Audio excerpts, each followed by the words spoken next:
It started, as these things often do, with a smile and a seemingly innocent offer of help.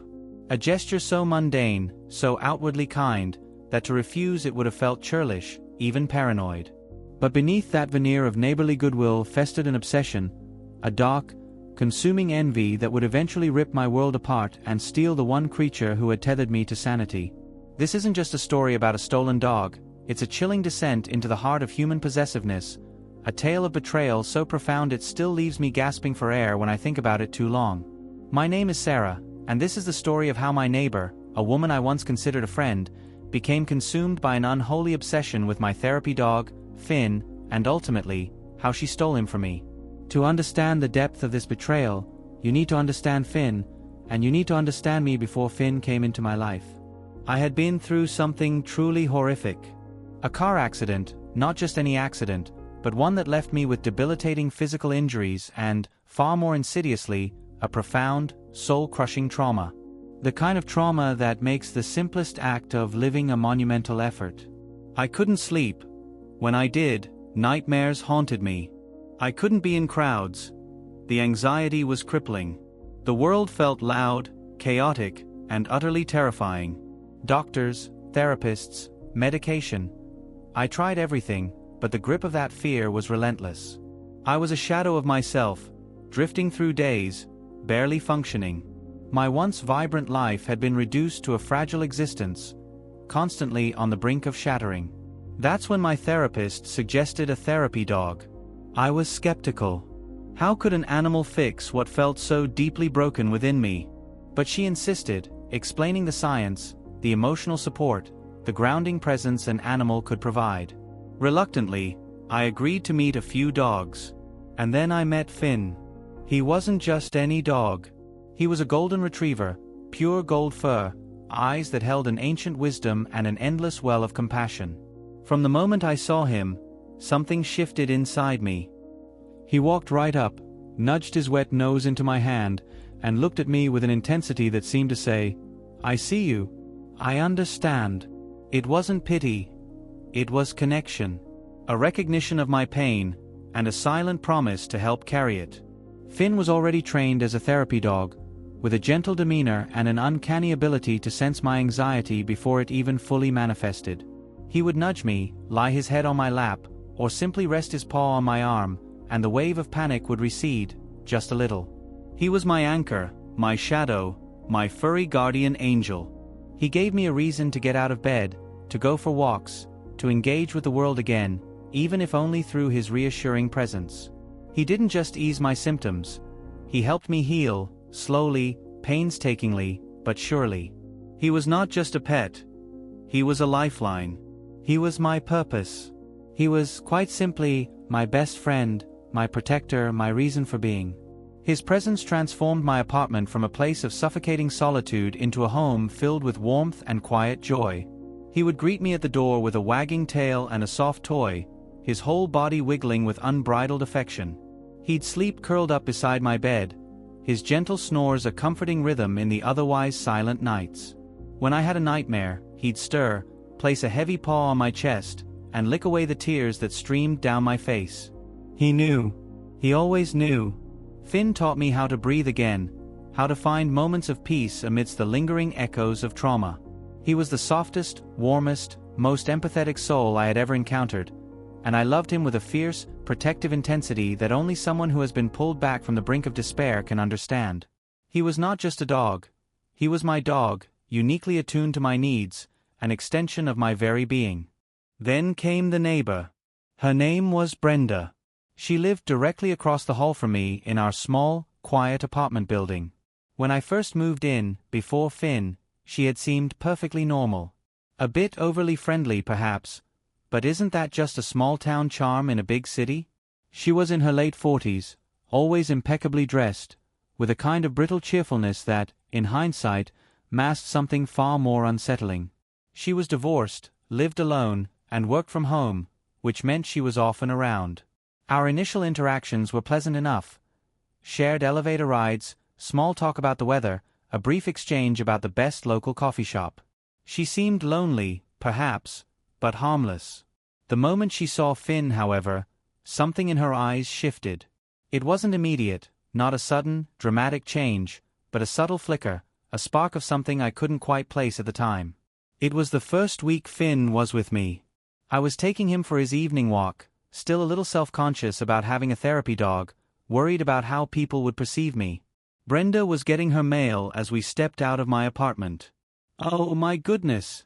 she exclaimed, her voice a little higher than usual. "What a magnificent dog! Is he yours?" Finn, being Finn, wagged his tail gently and looked at her with his perpetually friendly expression. I smiled, feeling a familiar warmth spread through me whenever someone acknowledged him. "Yes, he's Finn. My therapy dog." Her eyes widened, not with pity, but with an almost predatory glint. "A therapy dog? How wonderful! I've always wanted a golden retriever. They're just so intelligent, so loyal." She knelt down, extending a hand to Finn, who sniffed it politely. "Hello, handsome boy.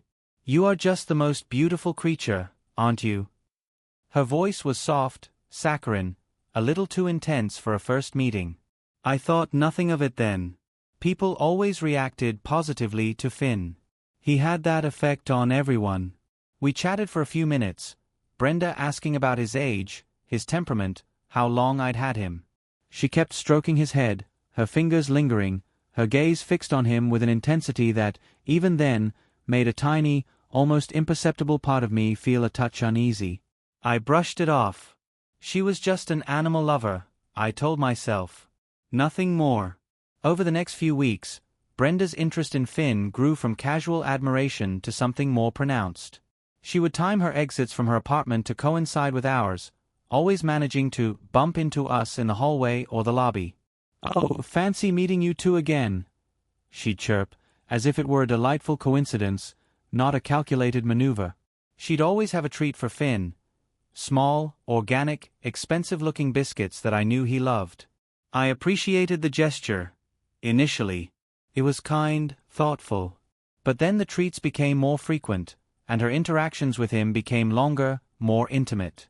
She started offering to walk him. "I'm just heading out for a stroll anyway, Sarah. It would be no trouble at all. He looks like he could use a good run." I was still struggling with my energy levels, and sometimes, the thought of a long walk felt overwhelming. So, I agreed. The first few times, it was a godsend. She'd take him for an hour, bring him back tired and happy, and I'd feel a wave of gratitude. "Thank you so much, Brenda. You're a lifesaver." Her response was always the same, a tight little smile. "Oh, it's my pleasure, Sarah. He's such a joy. We have the best time, don't we, Finn?" And she'd look at him, her eyes shining with an almost possessive warmth, as if they shared a secret I wasn't privy to. Finn, being the gentle soul he was, seemed to enjoy the extra attention and walks. He was a social dog, and he loved being outside. I saw no harm in it. I trusted her. She was my neighbor, after all. But the offers became demands, subtly at first. "Sarah, I was planning on taking Finn to the park this afternoon. You don't mind, do you?" It wasn't a question. It was an assertion. She would often keep him for longer than agreed, sometimes 2 or 3 hours. When I'd text her, she'd reply with a breezy, "Oh, we're just having too much fun. He's loving it here. Don't worry, I'll bring him back soon." My unease started to grow. It was small, a whisper of a doubt, easily dismissed. I told myself I was being overly protective, perhaps a little jealous. Finn was my therapy dog. It was natural to feel a bit territorial. Then came the comments. Little remarks, seemingly innocent, but with a sting beneath them. "Finn seems so much more relaxed with me, Sarah. You know, he really opens up." Or, "I think he understands me better. We have a special bond." She'd say these things with that same tight smile, her eyes never leaving Finn, as if she was trying to convince him, not me. She started bringing him gifts, not just treats, but expensive toys, a new collar, a fancy dog bed that she bought specifically for him to use when he was at her apartment. I tried to refuse, but she was insistent. "Oh, it's nothing. He deserves the best, doesn't he?" I started noticing other things. When Finn and I would be out walking, and Brenda saw us, she would call out to him in a high-pitched, almost babyish voice, "Finn, my sweet boy, come to Auntie Brenda." And he would, naturally, go to her, tail wagging. She would then scoop him up for a hug, holding him just a little too long, her face buried in his fur, ignoring me completely. It was as if I became invisible, a mere appendage to Finn, the object of her affection. My therapist, who had been such a proponent of Finn, started noticing my growing anxiety about Brenda. I'd recount these incidents, trying to make light of them, but my voice would betray my true feelings. "She's just a bit much," I'd say, trying to rationalize it away. My therapist, however, had a different perspective. "Sarah, your boundaries are being eroded. This woman is showing signs of obsessive behavior. Finn is your therapy dog, your support. He is not a communal pet." Her words resonated with me, a chilling realization that I had allowed this woman to intrude on the most sacred bond in my life. I tried to put up boundaries. "Brenda, I really appreciate your help with Finn, but I think I need to take him on all his walks now. It's part of my therapy, you know, getting out more." I tried to be gentle, to not offend her. Her smile didn't waver, but her eyes hardened, just for a second. "Oh, I completely understand, Sarah. Of course. Whatever you need." But her actions didn't match her words. She would still appear at my door, uninvited, with Finn's favorite treat in hand, just checking in on my little buddy. Or she would call me, asking if Finn was doing okay, as if he were sick and she was his primary caregiver. The situation escalated. I started finding her outside my apartment door, just sitting on the floor, waiting. "Oh, I was just enjoying the quiet," she'd say, but her gaze would dart to my door, as if expecting Finn to magically appear. She would leave little notes under my door, addressed to Finn, not me, expressing how much she missed him, how she couldn't wait to see him. It was unsettling, to say the least. It felt like a subtle invasion, a constant pressure. One evening, I returned home to find a package outside my door. Inside was an expensive, custom-made dog tag for Finn, engraved with her phone number, not mine. My blood ran cold. This wasn't just a friendly gesture, this was an attempt to stake a claim, to erase my ownership. I confronted her, trying to keep my voice steady. "Brenda, I found this. It's really inappropriate. Finn already has a tag with my information." Her face went blank for a moment, then she adopted a wounded expression. "Oh, Sarah. I just thought, you know, if he ever got lost when he was with me, it would be quicker to call me. I was just trying to be helpful." Her feigned innocence was infuriating. I told her firmly that Finn was my dog, and only my information should be on his tag. I watched her closely, and I saw a flicker of something dark in her eyes, something akin to resentment, even anger, before she quickly masked it with a forced smile. The atmosphere in the building became thick with tension. I started avoiding her, taking Finn out at different times, using the back stairs instead of the elevator if I saw her in the hallway. I felt like a prisoner in my own home, constantly looking over my shoulder, always aware of her presence across the hall. My anxiety, which Finn had worked so hard to alleviate, began to creep back. The very source of my comfort was now a target, and I was terrified. The final straw, the terrifying escalation that signaled the true depth of her obsession, came a few weeks later. I had a particularly rough day. A flashback, triggered by a loud noise, had left me shaken and withdrawn. Finn, sensing my distress, was glued to my side, his comforting weight a balm to my frayed nerves. I decided to order takeout and have a quiet evening at home. Around 7 p.m., there was a knock on my door. It was Brenda. She was holding a casserole dish, a sickly sweet smile plastered on her face. "Sarah, I noticed your lights were off earlier, and I just had a feeling you might be having a tough day. I made a little something for you. No need to stand on ceremony, just a little neighborly kindness." I was caught off guard. I hadn't seen her all day. How did she know? The thought sent a shiver down my spine. "Oh, Brenda, that's really sweet, but I've already ordered food." Her smile tightened. Her eyes, however, were not on me. They were fixed on Finn, who was standing beside me, tail giving a tentative wag. Well, perhaps Finn would like a little treat then? I have some special beef jerky here for him. She reached into her pocket, pulling out a small bag. I hesitated. I didn't want her in my apartment. I didn't want her near Finn. But she was already pushing the casserole dish into my hands, effectively creating a barrier. Oh, just for a minute then, I said reluctantly. She stepped inside, her eyes immediately scanning the room, then settling on Finn.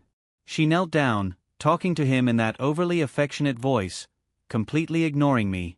I felt a surge of anger, but I was also exhausted, too tired to fight. I put the casserole on the counter and watched her. She fed Finn a piece of jerky, and he happily munched on it. Then she gave him another, and another.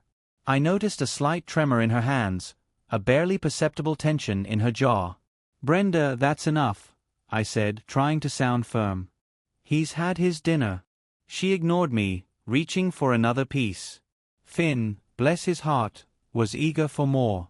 As she bent down, her back was partially to me. I saw her hand move, not towards the jerky bag, but towards a small, dark vial she quickly uncapped and emptied a few drops into the last piece of jerky before feeding it to Finn. It was so quick, so subtle, I almost questioned what I saw. My heart leaped into my throat. Brenda! What was that? I demanded, my voice sharp with sudden fear. She straightened up, her face a mask of wide-eyed innocence. What was what, Sarah? I just gave him a treat. No, you put something in it. I saw you. My voice was shaking now. Finn, meanwhile, had swallowed the jerky and was looking at her expectantly for more. Her face hardened, the mask slipping for a fraction of a second. Sarah, you're being ridiculous. Are you accusing me of poisoning your dog? That's quite an accusation, isn't it? Her voice was laced with a chilling sweetness. I knew, deep in my gut, that I had seen something. The fear was paralyzing. Get out, Brenda. Get out of my apartment. Now. She stood there for a moment, her eyes blazing with an unreadable emotion, then she turned and walked out, closing the door softly behind her. I immediately rushed to Finn, checking him over. He seemed fine, a little drowsy perhaps, but that could just be my imagination, fueled by panic. I called my vet, recounted what happened, and they advised me to monitor him closely. They said it was difficult to prove anything without knowing what it was, but to bring him in immediately if he showed any symptoms. I barely slept that night. I watched Finn, every breath, every twitch. He was restless, pacing a little, then settling. But he didn't seem overtly sick. The next morning, he was a little sluggish, but otherwise seemed okay. I was still shaken, still furious. I called my landlord, explained the situation, and asked for security camera footage of the hallway, but they were hesitant, citing privacy concerns without a police report. I felt utterly alone, desperate, and trapped. The very next day, a Tuesday, I had an important appointment with my therapist. It was an intensive session, and I knew I couldn't bring Finn. I usually took him to a trusted doggy daycare, but I hadn't booked it in advance. My anxiety was so high after the incident with Brenda that I didn't want to leave him alone. I was hesitant, but with no other options, and Finn seemingly recovered, I made a grave mistake. I called Brenda. Brenda, I said, trying to keep my voice neutral, I have an important appointment today, and I can't leave Finn alone. Would you be able to watch him for a few hours? Just until I get back around lunchtime. There was a pause, a beat too long, on the other end. Then, her voice, syrupy sweet again. Oh, Sarah. Of course. It would be my absolute pleasure. Send my sweet boy over whenever you're ready. A part of me screamed no, absolutely not. But another part, the part that was exhausted and just wanted to get through the day, pushed past the fear. I told myself she wouldn't try anything again, not after I had confronted her. I told myself it was just for a few hours. I told myself I was overreacting. I was wrong. Terribly, horribly wrong. I took Finn across the hall. He went willingly, happy to see her, completely oblivious to the danger. I gave Brenda his leash, his favorite toy, and a small bag of treats, the ones I approved of. He's had his breakfast, I explained, just needs to go out once more around noon. Don't you worry about a thing, Sarah, she said, her smile stretching unnaturally wide. He's in excellent hands. You go to your appointment. We'll be just fine. I walked away, a knot of dread tightening in my stomach. The entire therapy session, I was distracted, constantly checking my phone, battling the rising tide of unease. My therapist noticed. Sarah, you seem very anxious today. Is everything all right? I confessed my decision, my voice laced with self-reproach. I shouldn't have done it. I just had a bad feeling. She listened patiently, then said, "Trust your gut, Sarah. Always trust your gut." Her words echoed in my head as I rushed home, cutting my session short. It was barely 12:30 p.m. I burst through my apartment door, throwing my keys onto the counter. Finn. I'm home, buddy. Silence. My heart hammered against my ribs. I immediately knocked on Brenda's door. No answer. I knocked again, louder this time. Still nothing. Panic, cold and sharp, pierced through me. I called her cell phone. It went straight to voicemail. I called again. The same. My hands trembled as I typed out a text message. Brenda, I'm home. Where's Finn? No reply. I started banging on her door, shouting her name. Brenda. Where is my dog? Open the door. Nothing. The silence from her apartment was deafening, terrifying. I knew, with a horrifying certainty, that something was terribly wrong. My mind raced back to the vial, to her possessive gaze, to the custom dog tag. I ran to the building manager's office, my voice cracking as I explained the situation. They were hesitant to unlock Brenda's apartment without her permission or a police presence, citing strict rules. But my dog is in there. I screamed, tears streaming down my face. She's stolen him. I know it. They eventually relented, seeing my absolute distress. The manager, a kind but by-the-book man, accompanied me. He unlocked Brenda's door. The apartment was pristine, almost sterile. There was no sign of Finn. No dog bed, no toys, no food bowls. It was as if no dog had ever been there. Brenda was gone. All her personal belongings were gone too. The closets were empty. The kitchen cupboards bare. It was completely cleared out. My blood ran cold. This wasn't a sudden impulse. This was premeditated. She hadn't just taken Finn, she had planned this. She had used my vulnerability, my trust, and my therapy dog as a means to execute her twisted fantasy. My legs gave out, and I sank to the floor, sobbing uncontrollably. The manager looked at me with a mixture of pity and horror. "I need to call the police," I managed to choke out. The next few hours were a blur of flashing lights, stern questions, and the chilling realization that my world had just been shattered. The police took my statement, but without direct proof, without a forced entry, it was difficult. "She was dog-sitting, ma'am." "It's complicated," one officer said, his words a cold dagger to my heart. "We'll put out an alert, but she could be anywhere by now." Anywhere. The word echoed in my mind, a terrifying void. Finn, my sweet, gentle Finn, was with her. A woman who had drugged him, who had shown clear signs of obsession, who had now vanished into thin air with him. What was she doing to him? Was he okay? Was he scared? The images that flashed through my mind were horrific. My apartment, once a sanctuary, now felt like a tomb. His bed was empty. His toys lay untouched. The silence was deafening, amplifying the absence of his comforting presence. My trauma, which had slowly begun to heal with Finn by my side, roared back with a vengeance. The anxiety was a physical weight, pressing down on my chest, making it impossible to breathe. The nightmares returned, vivid and terrifying. I couldn't eat, I couldn't sleep. I was a wreck, worse than before Finn, because now I knew what it felt like to have that light, that hope ripped away. I launched a desperate search. I made hundreds of flyers with Finn's picture, his description, and my contact information. I plastered them all over the neighborhood, in parks, vets' offices, pet stores. I created social media posts, shared them relentlessly on every platform, every lost pet group. Friends and family, horrified by Brenda's actions, rallied around me, helping spread the word. My therapist, devastated by what had happened, offered extra sessions, helping me navigate the crushing grief and anger. The police, despite their initial skepticism, did follow up. They checked her bank records, her phone records, but Brenda had been meticulous. She had closed her bank accounts, changed her phone number, and had clearly planned her exit. There was no forwarding address, no trace. It was as if she had ceased to exist, taking Finn with her into the shadows. Days turned into weeks, weeks into months. Every stray dog I saw on the street, every golden retriever I glimpsed, sent a jolt of hope and then crushing disappointment.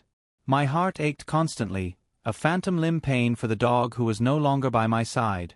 I would wake up in the middle of the night, reaching for him, only to find an empty space. The silence was unbearable. The betrayal was multifaceted.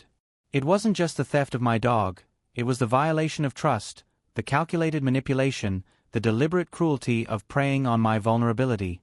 Brenda knew how much Finn meant to me. She knew he was my therapy dog. That knowledge made her actions even more heinous, more malicious. It wasn't just about wanting a dog, it was about taking my dog, about asserting control, about a twisted sense of victory. It was pure envy, a desire to possess what I had, regardless of the cost to me. I spent countless hours combing through online forums, articles about pet abduction, stories of stolen therapy dogs. I learned about the dark underbelly of pet theft, the desperation of owners, the cold calculations of thieves. I joined support groups, connecting with others who had experienced similar heartbreaks. Their stories, while offering a sense of shared pain, also highlighted the grim reality. Many stolen pets are never returned. The thought was a constant, gnawing fear. My physical health deteriorated. The stress was immense. I lost weight, my hair started falling out, and the pain from my accident, which had been manageable with Finn's help, flared up again. I felt utterly helpless, consumed by a grief that was both profound and deeply isolating. How do you explain to someone who hasn't experienced it that losing a therapy dog is not just losing a pet, but losing a part of yourself, your coping mechanism, your very ability to function? Then, 6 months after Finn disappeared, a glimmer of hope. A faint, almost imperceptible flicker in the overwhelming darkness. I received an anonymous email. It was short, cryptic. Check the Happy Paws shelter in Harmony Ridge, about 3 hours north. Ask for a golden named Buddy. My heart leaped into my throat. Harmony Ridge was a small rural town, far enough away to be discreet, but not so far as to be completely untraceable. Buddy. It wasn't Finn's name, but people often rename stolen pets to avoid detection. Could it be him? Could this be real? I immediately called the shelter. Do you have a golden retriever named Buddy? I asked, my voice trembling. The woman on the other end was kind. Yes, we do. He came in about a month ago, found wandering by the highway. Very sweet dog, a little skittish at first, but warming up. He's microchipped, but the chip isn't registered. My blood ran cold and hot at the same time. Not registered? Finn was chipped. I had made sure of it the moment I got him. This was Brenda's doing. She must have either removed the chip or, more likely, somehow managed to interfere with the registration or replace the tag with her own unregistered chip. The thought made me sick. I need to come see him, I said, my voice barely a whisper. I think he might be my dog. My dog's name is Finn, and he's a therapy dog. He was stolen 6 months ago. The shelter volunteer, sensing my urgency, agreed to hold Buddy for me for the next 24 hours. I hung up the phone, my heart pounding a frantic rhythm against my ribs. Could it really be him? After all this time? I immediately called my best friend, Jessica, who had been my rock through this entire ordeal. She insisted on driving me. The drive felt endless. Every mile was a torment of hope and fear. What if it wasn't him? What if it was, But he didn't remember me. What if he was traumatized beyond repair? What if Brenda had done something to him? My mind was a whirlwind of anxieties. We arrived at Happy Paws Animal Shelter, a small, welcoming facility nestled in the countryside. My hands were clammy, my legs weak. I walked to the reception desk, my voice catching in my throat as I said, "I'm Sarah. I'm here to see Buddy." A young woman, the volunteer I had spoken to, smiled warmly. "Right this way. He's in Kennel 5. As we walked down the aisle of kennels, my heart was a drum in my chest. And then I saw him. A golden retriever, his fur a little matted, a little duller than I remembered, but those eyes, those wise, compassionate, golden eyes. They were unmistakable. It was Finn. Finn. I gasped, tears instantly blurring my vision. He lifted his head, a tentative wag of his tail. He looked at me, a flicker of recognition, then a slight head tilt, as if trying to place me. My heart shattered and soared at the same time. He remembered. I knelt down, pressing my face against the wire mesh, murmuring his name, telling him how much I loved him, how much I missed him. His tail started wagging harder, thumping against the back of the kennel. He let out a soft whine, a sound that ripped through my soul. The volunteer, seeing my overwhelming emotion, quickly unlocked the kennel. I didn't even wait for the door to fully open. I crawled inside, wrapping my arms around him, burying my face in his fur. He licked my face, his tail wagging furiously, his whole body trembling. He remembered. He absolutely remembered. The scent of him, the feel of his soft fur, the warmth of his body. It was all overwhelming. I sobbed, tears of pure relief and joy streaming down my face. Finn, my Finn, was finally back. The reunion was pure, unadulterated ecstasy. He wouldn't leave my side, pressing himself against me, his head resting on my lap, occasionally letting out a soft whimper. He was thinner, and his fur was a bit dull, but otherwise, he seemed physically okay. The emotional scars, however, were evident. He was more timid, more prone to startling, and constantly sought reassurance. My sweet, confident Finn had been deeply affected. The shelter staff were incredibly understanding. They checked his microchip again. It was there, but its registration had indeed been overwritten with new, false information, an intricate act of malicious intent. This confirmed my suspicions. Brenda had actively worked to erase his identity. Thankfully, I had extensive documentation, vet records, adoption papers, hundreds of photos, and even video evidence of Finn with me from before he was stolen. The proof was undeniable. Finn was officially returned to me. The first few days back home were a mix of overwhelming joy and profound sadness. Joy at having him back, at feeling his presence, his weight against me. Sadness at the realization of what he had endured, the trust that had been broken, the innocence that had been lost. He was clingier, more anxious when I left the room, and he would whimper if I closed the apartment door, even for a moment. He had separation anxiety, a heartbreaking testament to the trauma he had suffered at Brenda's hands. My focus immediately shifted to his recovery. I spent every waking moment with him, reassuring him, rebuilding his trust, showering him with love and patience. We started going for short walks again, slowly venturing further, re-establishing our old routines. I enrolled him in refresher therapy training, not because he had forgotten his skills, but to help him regain his confidence and re-establish his sense of safety. But the story wasn't over. Brenda was still out there. The police, now with concrete evidence of the microchip tampering and Finn's recovery, were able to track her down. The anonymous email, it turned out, was from a former friend of Brenda's, who had become increasingly disturbed by her behavior and had decided to do the right thing, albeit anonymously. This friend had seen Finn in Brenda's possession and recognized him from my missing dog flyers, which Brenda had dismissed as a misunderstanding. She had also heard Brenda refer to him as Buddy, confirming the shelter's information. Brenda was found living in a secluded cabin not far from Harmony Ridge, utterly alone, with no other pets. She was arrested and charged with pet theft, animal cruelty, due to the evidence of drugging and the emotional distress caused to Finn, and tampering with identification. The court proceedings were agonizing. Brenda sat across from me, her face devoid of emotion, a cold, empty stare replacing her former saccharine smile. She pleaded not guilty, claiming Finn had wandered away from my apartment and she had rescued him. Her lawyer tried to paint me as an overprotective, emotionally fragile woman making wild accusations. But the evidence was overwhelming. The microchip tampering, the testimony from the shelter, my detailed accounts of her escalating obsession, and the anonymous tip that ultimately led to Finn's recovery, it all painted a damning picture. During the trial, the prosecution revealed more about Brenda's past. She had a history of similar obsessive behaviors, though never to this extreme.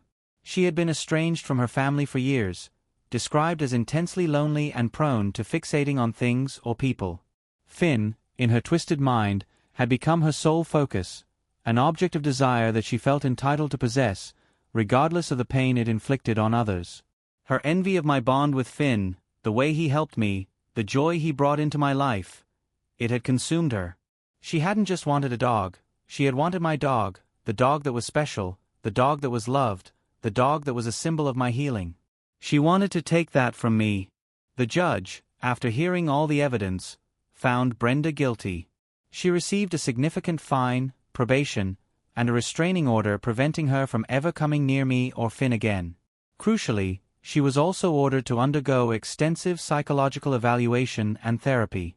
It wasn't the lengthy prison sentence I had sometimes fantasized about in my darkest moments, but it was justice. It was an acknowledgement of her crime, a vindication of my ordeal, and a clear message that such behavior would not be tolerated. Leaving the courthouse, the weight of the past 6 months finally began to lift. It wasn't complete freedom from the trauma, but it was a significant step forward.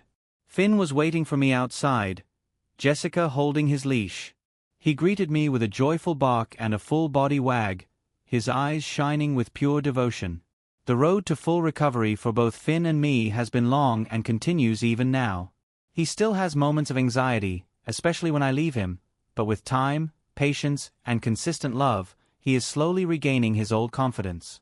He's back to being my shadow, my comfort, my therapy dog, helping me navigate the lingering echoes of trauma and the new scars left by Brenda's betrayal. I've learned invaluable lessons from this horrifying experience. I've learned about the insidious nature of envy and obsession, how it can fester and grow in seemingly normal people. I've learned the critical importance of setting and enforcing boundaries, even when it feels uncomfortable or impolite. I've learned to trust my instincts, that gut feeling that whispers when something isn't right. And most importantly, I've learned the incredible, unbreakable strength of the bond between a human and their animal companion, especially a therapy animal. Finn is more than just a dog. He is a symbol of resilience, a testament to enduring love, and a constant reminder that even in the face of profound betrayal and darkness, there is always hope for healing and reunion. He is my heart, my joy, my unwavering companion, and no amount of envy or obsession can ever truly break that bond. My neighbor tried to steal him, to steal my peace, but she failed. She failed because love, true love, is something that cannot be stolen, only given freely. And Finn, my beautiful brave Finn, gave it all to me.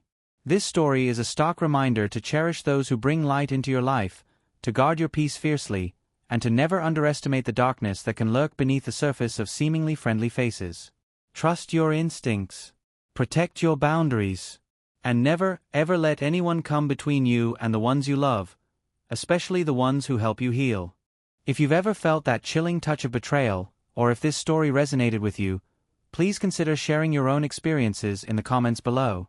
And if you believe in the power of stories like these to shed light on the darker aspects of human nature, please like this video and subscribe to the channel for more true stories of envy, obsession, and betrayal. Your support helps us continue to share these important narratives. Thank you for listening.